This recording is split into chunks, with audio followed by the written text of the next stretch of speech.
Notre grand témoin est un curieux entrepreneur ou un entrepreneur curieux. Ingénieur des mines, il a fait toute sa carrière dans la technologie, il dirige une société de recherche et de développement. Le monde économique ne lui est pas étranger, vous l'avez compris. Jean-Jacques Walter a déjà publié notamment Les machines totalitaires, analyse du système national-socialiste, du système chinois également. Donc il a une vision macroéconomique des choses qui nous permet de comprendre l'intimité de notre système à nous. Mais il ne se contente pas de regarder les systèmes économiques, il aime aussi comprendre dans le domaine religieux des nouvelles, des nouvelles religions qui ont émergé sur notre territoire, et c'est le cas de l'islam. Il se passionne pour cette question au point d'être aujourd'hui docteur d'État en islamologie. Jean-Jacques Walter a déjà publié la théorie des codes sur le Coran et il publie maintenant les deux islams, Islam des Lumières contre Islam radical aux éditions Télémac. Il va donner bientôt une conférence au Cercle Interallié. C'est vendredi 13 avril à 8h30, c'est rue du Faubourg Saint-Honoré dans le 8e. Et donc on va en quelque sorte en avant-première éventer un petit peu son sujet à la lumière de ce qui s'est passé bien sûr dans l'Aude. Bonjour Jean-Jacques Walter. Bonjour. Alors une petite précision quand même, vous avez 85 ans Jean-Jacques Oui. Walter, et vous êtes peut-être, c'est ce qu'on se disait, l'un des doctorants qui a passé donc son diplôme à l'âge le plus avancé, c'est ça? Oui, exactement. À plus de 80 ans. Expliquez-nous. Ça m'intéressait. Donc, je me suis inscrit dans une université. Comme je suis À ingénieur... Toulouse je crois, non? À Toulouse. Elle n'était pas politiquement correcte, cette thèse, parce qu'elle essayait de comprendre combien il y avait d'auteurs dans le Coran en utilisant des procédés mathématiques. Chaque auteur a un certain style et mathématiquement on peut le caractériser et savoir si deux pages différentes sont du même auteur ou pas. Alors c'est ça qui les a intéressés, ce sont les mathématiques au service du Oui. Coran, c'est un peu ça. Exactement. Et j'ai eu un jury assez curieux, puisqu'il y a eu à la fois des islamologues et des mathématiciens de très haut niveau pour juger les deux aspects de la question. Pourquoi est-ce que vous avez voulu croiser mathématiques et Coran? Parce que c'était une manière nouvelle d'aborder et de comprendre comment s'est formé le Coran. D'après l'islam, il a été fait soit en une journée seulement, soit en 22 ans. Les deux théories coexistent et elles sont toutes les deux vraies. Je ne comprends pas comment elles peuvent être toutes les deux vraies, mais bref. En fait, il y a une cinquantaine d'auteurs et ça a été écrit sur environ 200 ans. Et j'ai pu démontrer ça de manière telle que aucun musulman n'a pu le contester. Et personne n'avait entrepris ce travail d'élucidation de la durée de conception du livre. Alors, il y avait des présomptions assez importantes, c'est pour ça que ça a été accueilli facilement. Il y avait des présomptions, mais il n'y a pas de preuves. Donc, en fait, je n'ai pas fait une novation, j'ai fait la démonstration que ce qu'on pensait était vrai sur le nombre d'auteurs du Coran et sur la durée dans laquelle il était rédigé. Mais quand ils vous ont vu arriver, Jean-Jacques Walter, à l'université, vous aviez à l'époque peut-être 70 ans, c'est ça? Quand Non, vous êtes commencé à vous intéresser au sujet. 75. 75, voilà, ils vous ont vu arriver, vous avez dit j'ai envie de parler du Coran et des mathématiques. Et ils ont dit ah, tiens, super, personne n'y avait pensé. Ah non, ils n'ont pas dit ça du tout. Ah, Ils ont dit, mais alors expliquez. vous allez conclure d'une manière qui est contraire à ce que pense l'ensemble des musulmans. Donc, on refuse, c'est de l'islamophobie. Au départ. Ah, au départ, oui. J'ai été rejeté de toutes les possibilités à Paris. J'ai essayé un certain nombre de villes. Et finalement, j'ai trouvé une spécialiste très connue qui s'appelle Madame Urvois à Toulouse, Marie-Thérèse qui a Urvois. accepté d'être professeure de thèse. Et c'est elle qui m'a trouvé à Montaigne une école doctorale qui m'a accepté. Il s'est passé quelque chose qui est quand même significatif. C'est qu'après 4 ans de travail, au moment où la thèse était prête, le professeur, le chef de l'école doctorale est mort, le malheureux, d'un cancer, et j'ai été immédiatement rejeté de l'université, sans explication. Alors, la professeure de thèse a été posée des questions. On a dit que c'était l'autorité politique de Bordeaux qui avait demandé à ce qu'il n'y ait aucune thèse qui puisse chagriner des musulmans. Ça ne m'a pas gêné. Qui puisse quoi? Je n'ai pas entendu. Chagriner des musulmans. Ça ne m'a pas gêné. Le jury était déjà réuni. On l'a transporté à Toulouse. Et j'ai passé ma thèse à Toulouse. Mais en quoi est-ce que ça peut chagriner des musulmans, le fait de savoir que ça a été écrit sur telle ou telle période, dans la mesure où vous utilisez les mathématiques qui, à première vue, sont une méthode scientifique? Exactement. C'est parce qu'elle est scientifique que ça gêne de montrer que le Coran n'a pas été fait en une vingtaine d'années par Mahomet, mais en 200 ans par beaucoup d'auteurs. Et c'est directement contraire à ce que raconte l'idéologie musulmane. Mais si on dit que c'est inspiré par, et que ça a été transcrit par une multitude d'auteurs, mais inspiré par une source originelle, ça ne va pas non plus? Ah ben non, ça leur va pas parce qu'ils disent que ça a été fait uniquement par Mahomet et qu'il était le seul inspiré. Alors dire qu'il y a 50 inspirés, c'est gênant. Vous pouvez énoncer des preuves formelles de ce que vous dites? Oui. Prenez un texte de Proust, il fait des phrases très longues. Donc si vous comptez 1000 caractères, le nombre de points qui terminent la phrase va être plus réduit. Vous pouvez trouver un grand nombre de caractéristiques de cette sorte et mathématiquement, on peut en faire une synthèse. Et cette synthèse permet de savoir si deux textes sont du même auteur ou pas. C'est comme ça qu'on peut trouver qu'il y a une cinquantaine d'auteurs dans le Coran. Mais ça n'a pas été écrit en latin, le Coran, en écriture latine. Non, mais la méthode en question est utilisable sur n'importe quel système de signes. D'accord. Et on peut également dater. Par exemple, les textes de Victor Hugo peuvent être datés à 10 ans près, parce qu'on a des références avec ces lettres, qui sont toutes datées. Et les méthodes de datation qu'on peut utiliser sur le Coran montrent que ça a été fait sur environ 200 ans. Ce sont des méthodes purement mathématiques.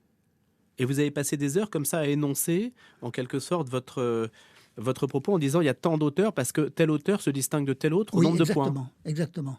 Il a une signature mathématique caractéristique. Si vous prenez un Et c'est texte... infaillible. Ah oui, il n'y a même pas une chance sur 1 million de se tromper. Qu'est-ce qu'on peut en déduire, Jean-Jacques Walter, de cette conclusion-là? En fait, à quelle remise en cause nous amène-t-elle? En quoi est-ce que c'est dangereux en réalité? Je ne sais pas. Alors, je vais vous prendre une comparaison avec la Bible. La Bible, c'est un document inspiré. Ce n'est pas un document dicté. Comme il est inspiré, les gens qui l'ont écrit peuvent parler soit en tant qu'inspirés, soit en tant qu'hommes de leur époque qui racontent des choses de leur époque.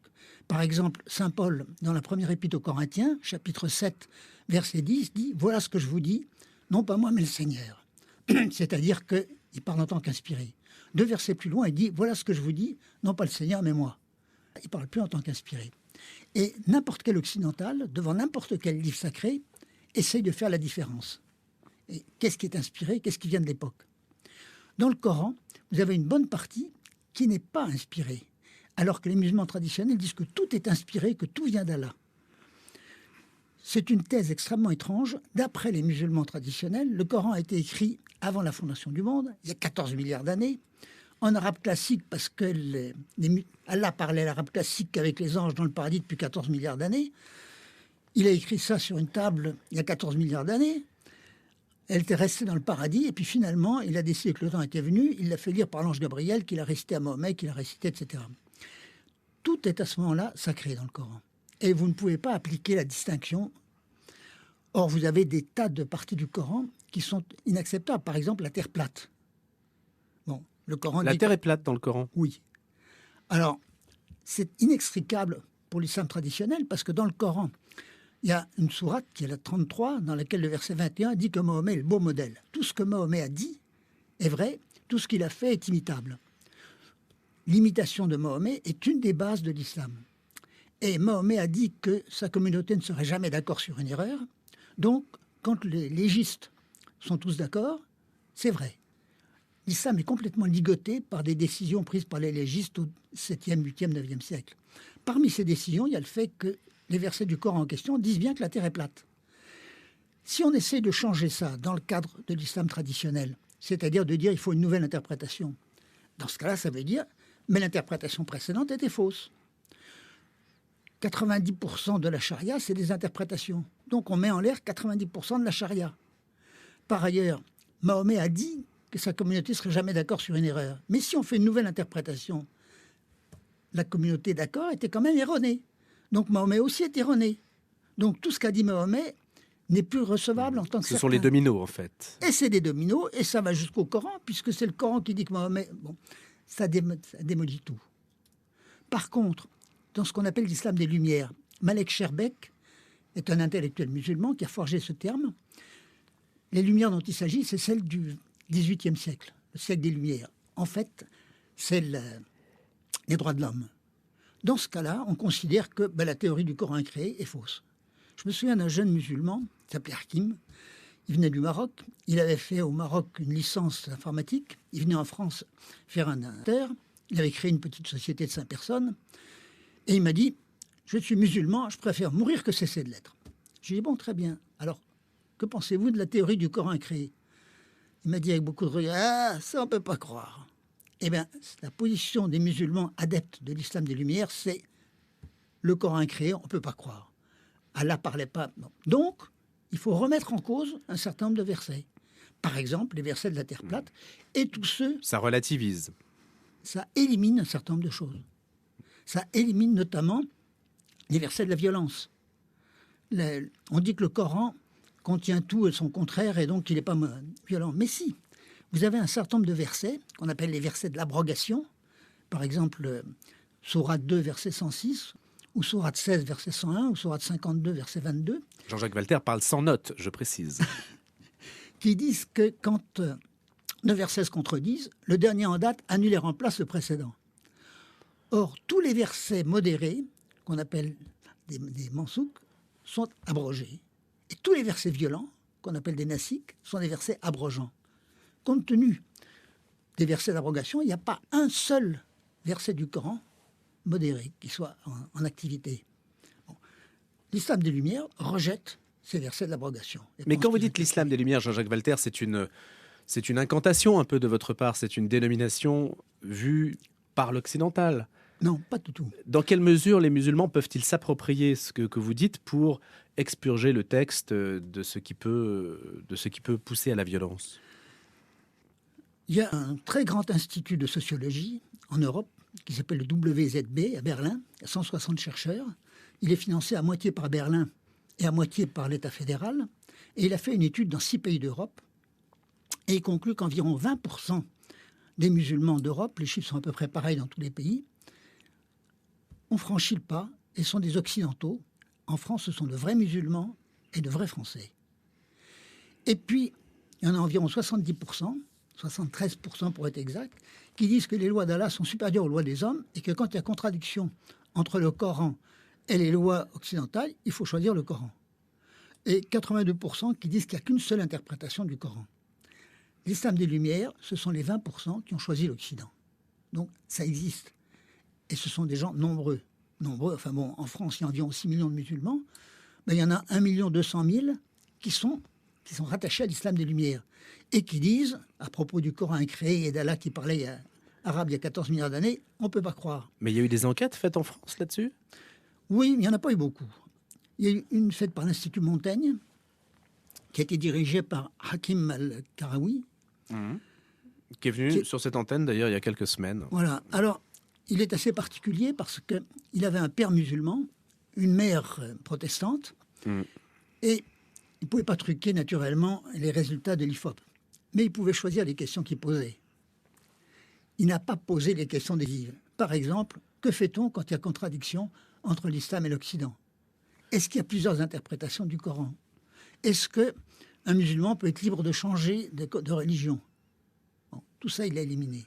Ce qui fait que l'enquête qu'il a faite, elle a des côtés intéressants, mais elle n'est pas aussi significative que celle de l'Institut de Berlin, qui lui a posé les vraies questions. En fait, ce que vous dites, Jean-Jacques Walter, c'est que 20%, c'est une estimation, mais 20% des musulmans qui vivent en France sont assimilés au code de l'Occident. Oui. Bon, et donc, ne représentent pas de danger particulier, si je puis dire, dans le sens où il n'y a pas de caractère imprévisible. Oui. Voilà, c'est ça. Maintenant, ça n'est que 20%. Ça veut dire 80%. Est-ce que par automaticité, et au risque de faire des amalgames, et on sait quelle est la portée de ce mot amalgame, est-ce que par automaticité, vous associez ces 80% au danger terroriste? Alors, pas tout à fait. Il y en a 70% et il y en a 10% qui sont intermédiaires. Mais bien entendu, le danger terroriste, c'est une conséquence.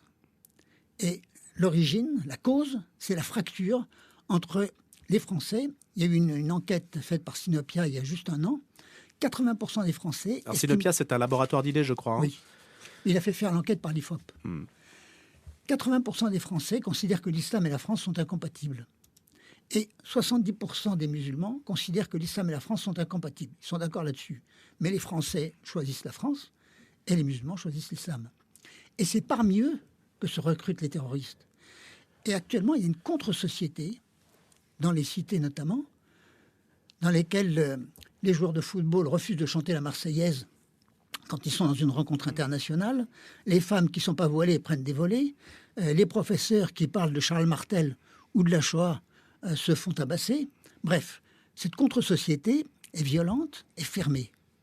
C'est là que naît le terrorisme, mais c'est beaucoup plus grave que simplement le terrorisme. C'est toute une contre-société qui est en état de dissidence.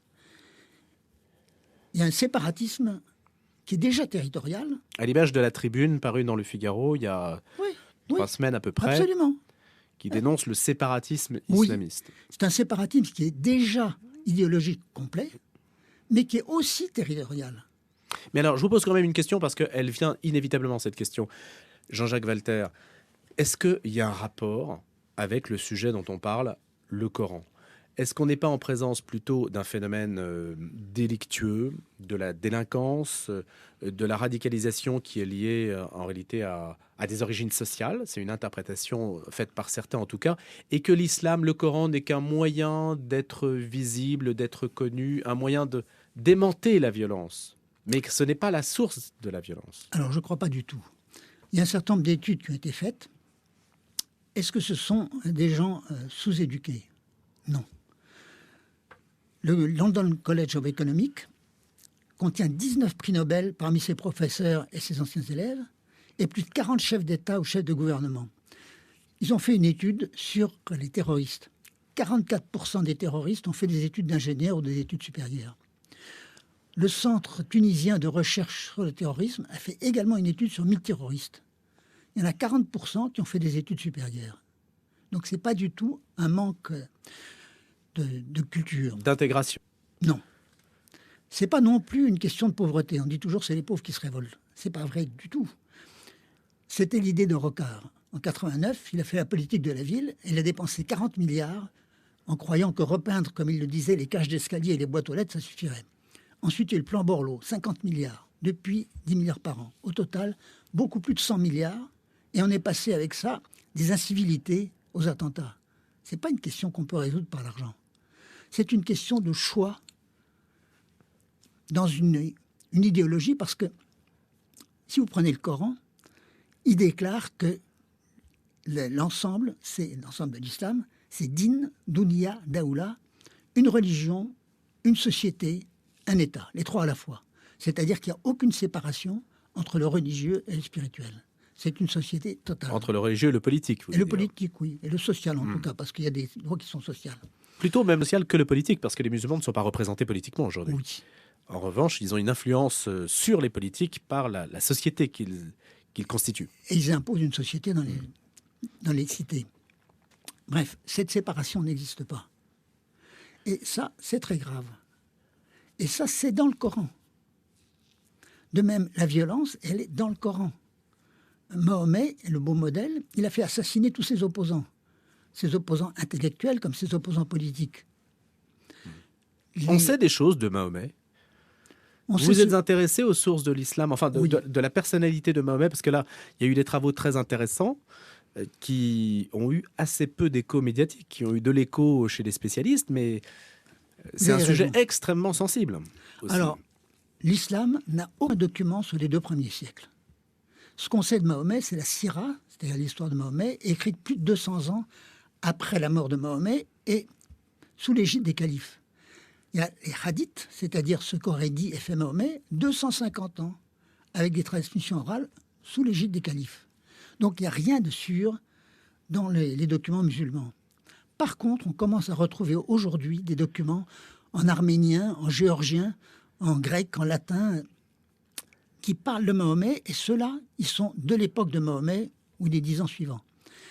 Ils indiquent que Mahomet était un chef de guerre qui utilisait une religion pour motiver ses troupes, mais qui n'a jamais prétendu être un prophète. Il est devenu prophète 60 ans après sa mort, les premières indications, qui sont très rares d'ailleurs. Et il est considéré comme prophète et fondateur de l'islam 200 ans après sa mort. Et ces documents sont attestés, ils sont aujourd'hui l'objet d'études. Alors, il y a une islamophilie dans l'université qui fait qu'ils ne sont pas beaucoup étudiés, mais ils sont disponibles. Ils ont été rassemblés par Harald Motzki aux États-Unis et par Alfred Louis de Prémar en France. Ils sont disponibles. On peut les consulter. Absolument. Et ils datent donc de l'époque de Mahomet. Est-ce que des musulmans s'en emparent pour dire quelque chose sur ce sujet ? Non, parce que l'islam est considéré comme un système autoréférent, c'est-à-dire qu'on ne peut critiquer un élément du Coran qu'à partir d'un autre élément du Coran ou de la Sira ou des hadiths. Mais il est interdit à un musulman de prendre un document non musulman pour interpréter le Coran ou pour comprendre ce que c'est que l'islam. Donc il n'y a pas d'approche historico-critique. Aucune. C'est non seulement il n'y en a pas, mais elle est interdite. Et quand vous en parlez à des personnes qui se réfèrent justement à l'islam, Jean-Jacques Walter, est-ce qu'il y a un moyen de nouer un dialogue, de s'entendre sur ce sujet de la science, d'une certaine façon? Non, j'en ai parlé avec un certain nombre de musulmans. Par exemple, sur l'étude mathématique du Coran, ils vous disent le Coran est un livre sacré, donc on n'a pas le droit d'appliquer les mathématiques. Point final. Et ça s'arrête là. Et ça s'arrête là. Et le jury de votre thèse, même chose? Ah non, le jury de ma thèse, il y avait notamment un musulman qui est un chiite, qui est un grand intellectuel, et qui a dit quelque chose qui m'a beaucoup surpris. Il n'a pas contesté ce que j'avais fait, parce qu'il savait que ce n'était pas contestable et qu'il est trop intelligent pour pouvoir le contester. Il expliquait que le Coran était, d'après lui, une coquille vide, c'est ses mots. Et que ce qui importe, ce n'est pas le Coran, c'est les commentaires qu'on a déversés là-dessus. Et donc, même si le Coran est un document fabriqué par des hommes sous l'égide des califes, ça n'empêche pas que l'islam est vrai, puisqu'il s'est fondé sur les commentaires et pas sur le Coran.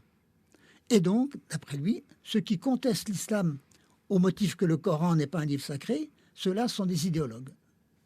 Voilà sa position. En fait, la question de Jean-Jacques Walter, de la substance du Coran et de son origine est évidemment, on l'imagine, sensible. Et il faudrait trouver un moyen pour que les musulmans, d'une certaine façon, sortent par le haut de ce sujet et ne soient pas obligés de se renier, parce que la pire des choses, c'est peut-être de se renier, c'est ça, non?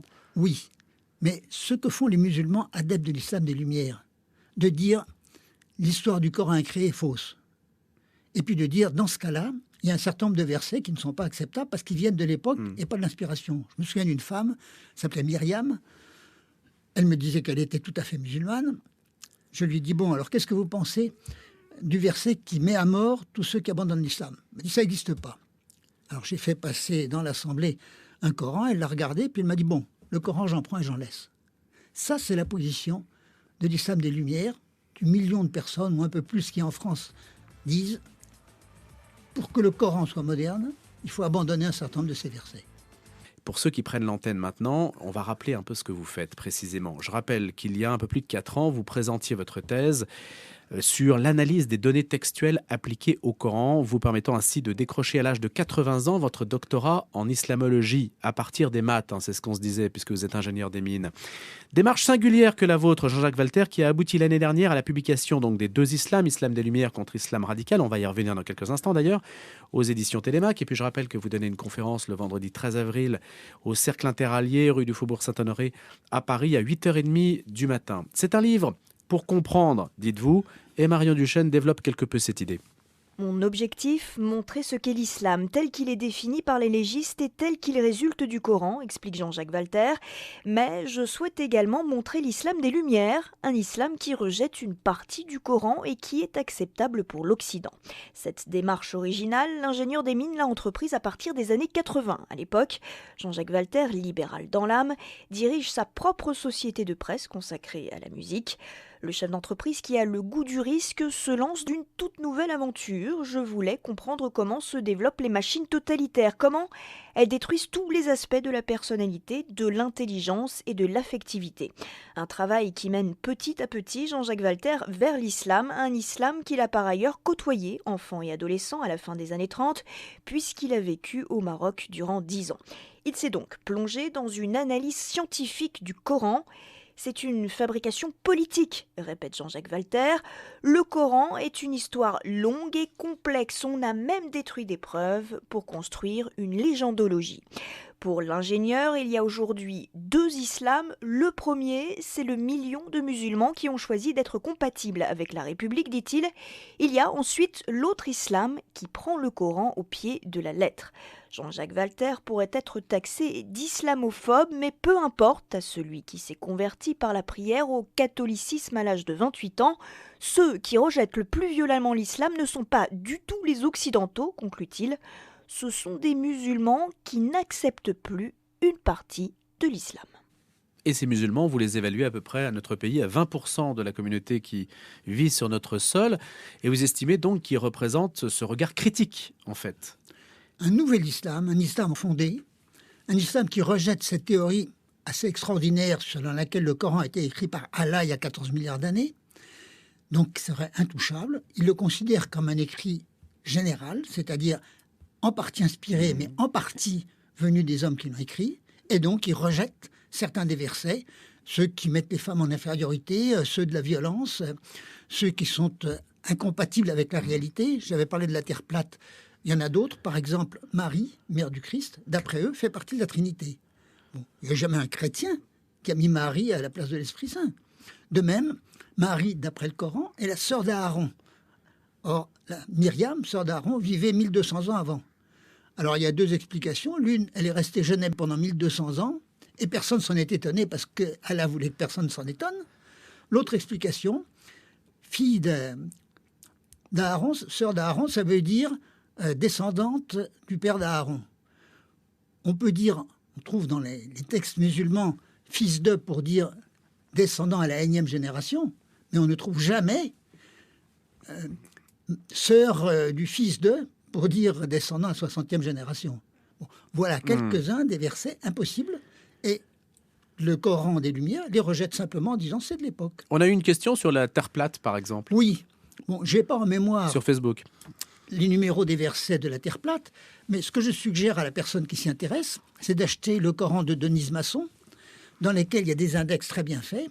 Elle trouvera ce que je viens de dire, Myriam, sœur d'Aaron, et Myriam faisant partie de la Trinité.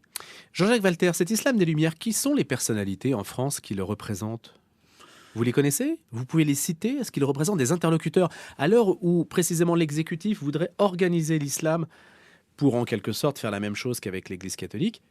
Est-ce qu'il y a un carnet d'adresses ? Il y a un téléphone ? Il y a quelqu'un qui a appelé ? Malek Charbel, malheureusement, est mort. Il y a mais quelques bon, années il en faisait déjà. partie. Benzine. Rachid Benzine. Rachid Benzine, oui, il y en a un certain nombre comme ça. Ils sont assez faciles à trouver. Mais ils sont quand même très prudents parce qu'ils risquent de se faire trucider par leurs coreligionnaires. Donc, ils marchent sur des œufs. Moi, je ne suis pas musulman. Donc, si je ne suis pas d'accord avec certaines parties de l'islam, je ne suis pas un apostat. Donc, je ne mérite pas la mort. Ils sont dans une situation très difficile. Qu'est-ce que vous recommanderiez à nos gouvernants sur cette question-là, Jean-Jacques Walter ? Eh bien, de choisir la France. Je vais vous donner un exemple qui est un refus du choix de la France. En 2000, Chevènement réunit l'ensemble des musulmans et demande à mettre dans la charte des musulmans le droit pour un musulman de changer de religion, la liberté religieuse. Il a été menacé de tels troubles de l'ordre public qu'il a renoncé.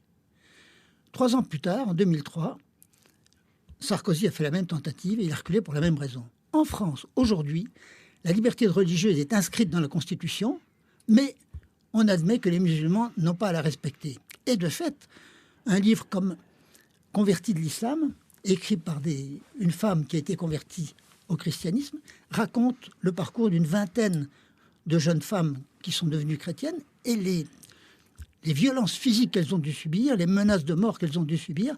En France, aujourd'hui, la liberté religieuse n'est pas respectée avec l'appui de l'État. Mais ce n'est pas à l'État, Jean-Jacques Walter, de dire à une religion de changer non, son mais propre c'est à texte. l'État. Que diraient les catholiques si l'État nous disait ou disait au pape ou aux évêques, là, dans l'Évangile, il faut changer, là. Par contre, ce que l'État devrait faire, c'est protéger les personnes qui refusent de rester dans l'islam. Quand on les attaque physiquement, qu'on leur colle des volets, etc., il appartient à l'État de mettre en prison ou mieux, d'exclure de la France ceux qui refusent la France. Mais ça, c'est une solution d'ordre public, ce n'est pas une Oui. solution pérenne pour assurer ce qu'on appelle le vivre ensemble. Hein. Si, je crois que si. Parce qu'actuellement, il y a l'islam des Lumières qui se développe très peu. La moitié des jeunes actuels refusent la France. Ils sont plus nombreux que leurs parents à refuser la France et à dire il faut appliquer les lois de l'islam. Il appartient à l'État de dire ceux qui ne veulent pas de la France ne restent pas en France. Alors, ne pas respecter la Mais France... s'ils sont nés en France, ils sont français. Oui, mais il est tout à fait légitime et possible également de leur retirer la citoyenneté, parce qu'on peut retirer la citoyenneté de quelqu'un qui refuse la France s'il a une autre citoyenneté. Or, tout musulman peut exercer n'importe quelle fonction, y compris chef d'État, dans n'importe quel État musulman. Donc, un musulman de France a de droit 57 nationalités, celles des 57 États de la coopération islamique. C'est un argument que vous avez déjà avancé auprès des institutions françaises ou internationales en disant que de fait, un musulman a toutes les nationalités de tout pays musulman ? Est-ce que c'est si vrai que ça? Parce qu'on n'a pas l'impression qu'ils soient non plus très solidaires entre eux. Regardez sur les questions des migrants, par exemple. Très peu de pays musulmans ont accueilli des musulmans dans la détresse. Oui, exact. Ça, c'est leur théorie, puis leur pratique. Mais leur théorie, c'est que n'importe quel musulman a droit à n'importe quelle nationalité. La pratique, ils ne le font pas toujours. Mais on pourrait faire des accords commerciaux avec l'un ou l'autre de ces pays pour qu'ils donnent son passeport en appliquant sa propre théorie à tous les Français dont on retire la citoyenneté. Et les Français qui rejettent la citoyenneté française, les Français qui prétendent que la liberté de conscience en France doit être punie de mort, ou qui mettent des volets aux femmes qui ne veulent pas porter le voile, ou qui menacent ou mettent des volets aux professeurs qui parlent de la Shoah ou qui parlent de Charles Martel, tous ces gens-là n'ont rien à faire en France. Et si on les rejetait de France, je crois qu'il y aurait une évolution plus rapide vers l'islam des Lumières. Est-ce qu'on peut traiter, Jean-Jacques Walter, la question du terrorisme, ce qui s'est passé par exemple dans l'Aude tout récemment? Est-ce qu'on peut traiter cette question-là froidement en la dissociant complètement de l'aspect religieux? Parce qu'on a le sentiment qu'avec l'aspect religieux, on met le doigt dans quelque chose qu'on ne pourra jamais vraiment démêler. Est-ce qu'on peut se dire, voilà, le terroriste, c'est un, comment dirais-je, c'est un déséquilibré, c'est un, je ne sais pas, il y a des tas de formules. D'ailleurs, on voit bien que les médias ont essayé de trouver des tas d'échappatoires pour que la question islamique soit mise un petit peu de côté. Ça, oui. Cette option vous semble complètement à écarter ou au contraire, c'est la seule voie possible? Non, elle est à écarter parce que c'est effectivement l'islam qui produit ça. Vous avez un certain nombre de religions sur Terre, le bouddhisme, l'hindouisme, le christianisme. Tous les terroristes sont des musulmans sur Terre. Il n'y a pas d'hindouistes, il n'y a pas de bouddhistes qui fassent le genre d'explosion avec une ceinture d'explosifs. Enfin, la guerre au Sri Lanka, par exemple, oui. Entre Tamouls et Singhalais. Oui. C'est une guerre d'État à État ou d'État à groupe, mais ce n'est pas des terroristes individuels qui viennent se faire exploser. C'est quand même assez frappant, ceci. C'est l'islam qui les motive. Je vous ai dit, ce n'est pas le niveau culturel, ce n'est pas une question d'économique. D'après les études que j'ai citées, ce n'est pas le cas. C'est une idéologie. Quand je dis idéologie, du fait que l'islam couvre tout, la société, l'État, etc., 90% des lois de la charia sont des lois sociétales. C'est-à-dire que l'islam n'est pas une religion au sens occidental, c'est un mixte de religion et d'idéologie. Et l'idéologie, c'est 90%. Et cette idéologie est ultra-violente. Et les gens qui sont plongés dans cette idéologie, c'est ceux-là qui font des terroristes. Mais ultra-violente pour ceux qui ne la partagent pas. Mais en soi, vous avez certains qui... C'est aussi une thèse qu'on a entendue, qui est de dire, plus la personne sera musulmane, moins elle risquera de sombrer dans la délinquance, plus elle sera encadrée moralement, socialement. Et donc, ça sera un facteur d'ordre. C'est totalement inexact. Quand le verset 89 de la sourate 4 déclare qu'un musulman qui abandonne l'islam doit être mis à mort. La charia stipule que puisque les femmes sont des inférieures, une femme qui est amoureuse ou qui a un projet de mariage avec un non-musulman deviendra forcément semblable aux non-musulmans, et donc, en prévision de son apostasie future, on doit la tuer tout de suite. Ça, c'est dans l'essentiel de l'islam, c'est dans le Coran et c'est dans la charia. Par conséquent, c'est complètement faux de dire que ceux qui respectent la charia ne sont pas violents. Dans le Coran, il y a le verset 41, sourate 41, verset 10, qui dit « Venez de gré ou de force ». C'est Allah qui dit que tous les hommes doivent venir à l'islam de gré ou de force. Donc, ce n'est pas du tout quelque chose de pacifique. Le Coran n'est pas pacifique du tout. Il y a 165 versets qui stipulent la violence. Que peut faire l'Église catholique, Jean-Jacques Walter? Convertir. Quand on dit il ne faut pas faire de prosélytisme parce que c'est agressif, si. Le Christ a dit de toutes les nations, faites des disciples. Je vais vous raconter une histoire, deux histoires. Ils sont passés très récemment. L'une, c'est celle d'une bonne sœur qui a vécu à Alger, qui a passé 50 ans à servir des musulmans. Elle a fini par mourir, elle était à l'hôpital. Et un couple d'amis musulmans est venu la voir. Et la femme musulmane lui a dit « tu as fait le bien pendant 50 ans et tu vas aller en enfer puisque tu n'es pas musulmane. Puisque pour les musulmans, tout ce qui n'est pas musulman va en enfer. Même s'ils n'ont jamais entendu parler de l'islam, même s'ils ont mené une vie moralement parfaite, ils vont en enfer. Et le mari qui était à côté a dit « ça sera quand même un coin pas trop chaud de l'enfer parce qu'elle a fait le bien pendant 50 ans ». C'est tout ce qu'elle a obtenu par le témoignage. L'autre histoire, c'est celle d'un jeune Kabyle. Il vivait en France. Et il m'a dit un jour, dans mon village, où il y a 400 personnes, il faut absolument que je trouve la clé d'une grande salle parce que je fais une réunion.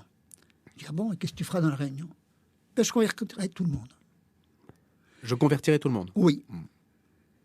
3 semaines après, non, un peu plus, il m'a dit « j'ai trouvé la clé ». Il est parti dans son village et il a fait exactement ce qu'il a dit. Les 400 habitants du village se sont convertis, sont devenus chrétiens. Il est le chef de cette petite église. Il vit toujours en France. Il téléphone tous les jours pour la diriger et il y va une fois tous les 15 jours.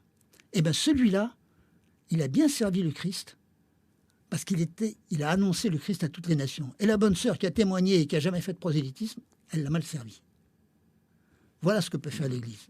Être prosélyte et convertir les musulmans en leur montrant qu'une religion d'amour vaut mieux qu'une sociologie de la violence. Donc ça veut dire développer un argumentaire. Ça veut dire développer un argumentaire, ça veut dire parler, ça veut dire témoigner. Parler à la raison, en fait. Et à l'amour. Les gens ont envie d'amour. Mais le témoignage, c'est une forme d'amour. Quand on Oui. témoigne, ça veut dire qu'on n'impose pas. Enfin, tout le discours aujourd'hui de l'institution catholique, c'est on propose et on n'impose pas. C'est comme Et ça. le résultat, Voilà. il ne propose pas, il montre, c'est tout.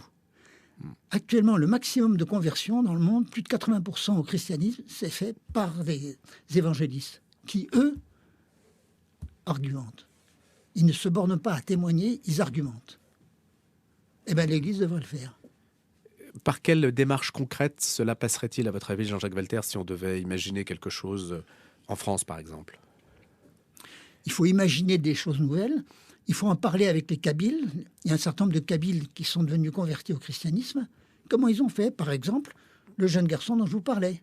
Bon, comment il a fait? Qu'est-ce qu'il a raconté à ces 400 habitants du village qui les ont convertis? Puis voir ce qui a marché et le faire. Mais quand vous parlez de rencontre, aujourd'hui, la rencontre telle qu'elle se passe entre les milieux chrétiens et les milieux musulmans, c'est une rencontre où chacun, enfin c'est le dialogue interreligieux. Le dialogue interreligieux se noue autour de l'idée que chacun reste bien dans sa religion et qu'on est très content. C'est une idée totalement fausse. On boit Enfin, du à ma thé. connaissance, c'est ça. Oui, à votre connaissance, c'est ça, et vous avez raison. Ce qui se passe, c'est qu'on boit du thé ensemble, et puis qu'on se sépare Voilà. en disant on n'est pas d'accord. Il faut faire autre chose. Il faut faire autre chose. Alors d'abord, c'est pas la peine de faire des réunions au sommet. ça Donc il sert faut à dire rien. musulmans, venez, on va vous convertir, c'est ça.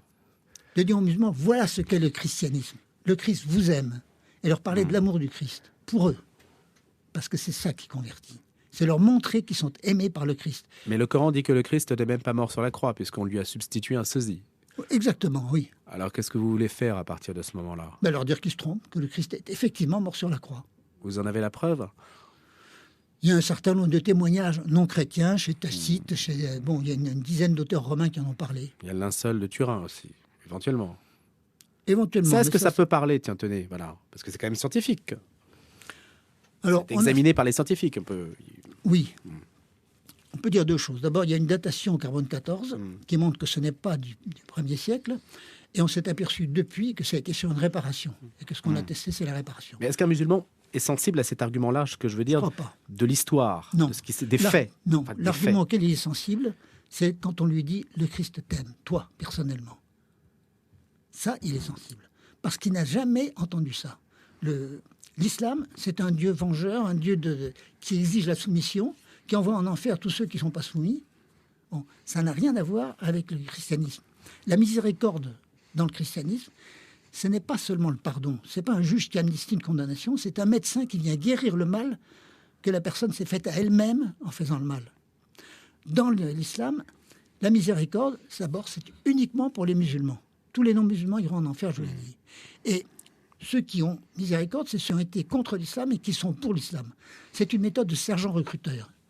Quand Mao a mené la révolution culturelle pour reconquérir le pouvoir, on a parlé de la bonté du cœur de Mao. C'est la miséricorde islamique.